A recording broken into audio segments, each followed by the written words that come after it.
Тажикстандык жарандардын такталбаган аймактардагы жерлерди ээлеп алуусун токтотуу максатында чек арага жакын жашаган тургундар бак-дарактарды тигип, сайыз учурундагы Кыргызстандын жерин сактап келишкен. Бирок кийинки учурда тажик тарап суу бербей койгондуктан тигилген өрүк бактар курап кароосуз калган.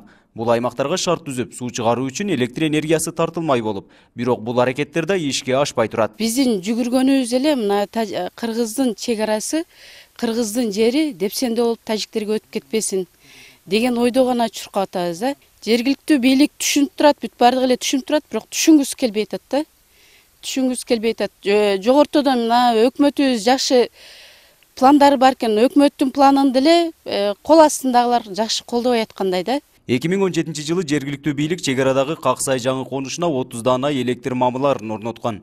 Бирок чубалгылар тартыла элек. Шарттын жоктугунан аталган конуштагы 60 үй бүлөнүн ичинен бир үй бүлө гана турак жай куруп, бирок 10 жылдан бери эч ким жашабагандыктан курулган үйдө урап калуу коркунучунда турат. Айына 4 жолу 5 жолу келип карап коёмун. Анан бузулуп уже жөнөдү үйлөрүм.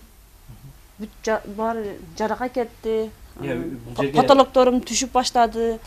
Бүт немелерим, полдорум түшүп баштаптыр. Анан адам жашабаган үйдө ушундай болот да.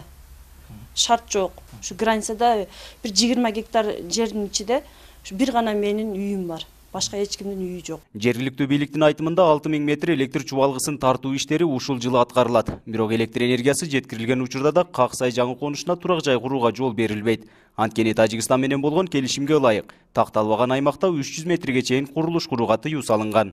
Келечекте ошол үйлөр курулуп калса деп уже эмелер алып барылып койгон. Салбар тартылган түргө чубалгыларга каражат быйыл тапсак, быйыл куруп беребиз аны. Себеби ал жерде ошол беректа чек арага жакын болгондуктан, чек ара айыл болгондуктан ошол жерде мажбур ошол жерге тартууга биз чек араны тосууга керек болуп жатат ал жерде.